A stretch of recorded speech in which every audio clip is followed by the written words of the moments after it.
Hi. അപ്പം ഞാനിന്ന് ഉണ്ടാക്കാൻ പോകുന്നത് കിടിലൻ മുട്ടക്കറി കേട്ടോ.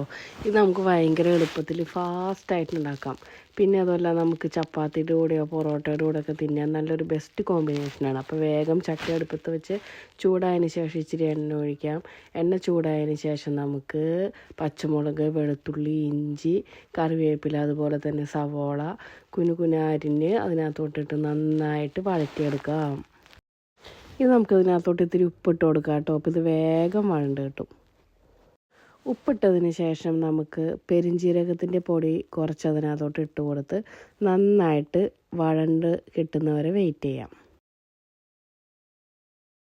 ഇതിപ്പോൾ നന്നായിട്ട് വഴണ്ട് വന്നിട്ടുണ്ട്. അപ്പോൾ നമുക്ക് കുറച്ച് മഞ്ഞൾപ്പൊടി ഇതിനകത്തേക്ക് ആഡ് ചെയ്ത് കൊടുക്കുക.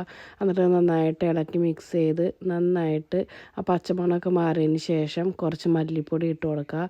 മല്ലിപ്പൊടി ഇട്ടിട്ട് നന്നായിട്ട് മിക്സ് ചെയ്ത് ആ ഒരു പച്ച കുത്തുണ്ടല്ലോ മല്ലിക്ക്, അത് മാറണവരെ വെയിറ്റ് ചെയ്തിട്ട് നമുക്ക് കുറച്ച് മസാലപ്പൊടി ഇട്ട് കൊടുക്കാം. ഇനി നമുക്കിത് നന്നായിട്ട് ഇളക്കി മിക്സ് ചെയ്ത് ആ പച്ച കുത്തെല്ലാം മാറണവരെ ഇളക്കുക. അതിന് ശേഷം നമുക്ക് ലാസ്റ്റായിട്ട് കുറച്ച് മുളക് പൊടി ചേർത്ത് കൊടുക്കാം. എന്നിട്ട് നന്നായിട്ട് ഇളക്കി മിക്സ് ചെയ്യണം. ഇതിപ്പോൾ മുളക് പൊടി ഇട്ടിട്ട് നന്നായിട്ട് നമ്മൾ ഇളക്കി മിക്സ് ചെയ്യാൻ കേട്ടോ. അതിന് ശേഷം ഇത് നന്നായിട്ട് ആയി കഴിയുമ്പോൾ ഒരു സ്പൂൺ തൈരൊന്ന് ഒഴിച്ചു കൊടുത്ത് നന്നായിട്ട് ഇളക്കി കൂട്ടണം. ഇതിപ്പോൾ നന്നായിട്ട് മിക്സായി വന്നിട്ടുണ്ട്. അപ്പോൾ നമ്മൾ നേരത്തെ അരിഞ്ഞ് മാറ്റി വെച്ച തക്കാളി ഉണ്ട്, ആ തക്കാളി ഇതിനോട് കൂടി ചേർത്ത് നന്നായിട്ട് വഴറ്റിയെടുക്കണം.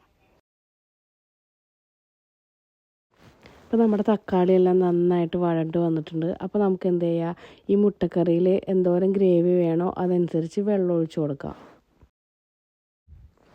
ആ വെള്ളം ഒഴിച്ചിട്ട് നന്നായിട്ട് ഇളക്കി മിക്സ് ചെയ്ത് അത് നന്നായിട്ട് തിളച്ച് വരാനായിട്ട് വെയിറ്റ് ചെയ്യാം കേട്ടോ. ഈ വെള്ളം തിളയ്ക്കുന്ന സമയം കൊണ്ട് നമുക്ക് മുട്ട തൊണ്ട് കളഞ്ഞെടുക്കാം. നമ്മൾ മുട്ട തൊണ്ടൊക്കെ കളഞ്ഞെടുത്തു. ആ സമയം കൊണ്ട് നമ്മുടെ കറി നന്നായിട്ട് തിളച്ച് വറ്റാൻ തുടങ്ങിയിട്ടുണ്ട്.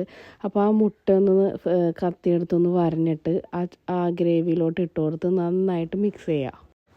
ഇതാ നോക്കിക്കേ, നമ്മുടെ മുട്ടക്കറി ഇവിടെ സെറ്റായി വന്നിട്ടുണ്ട്, നന്നായിട്ട് കുറുകി വന്നിട്ടുണ്ട് കേട്ടോ.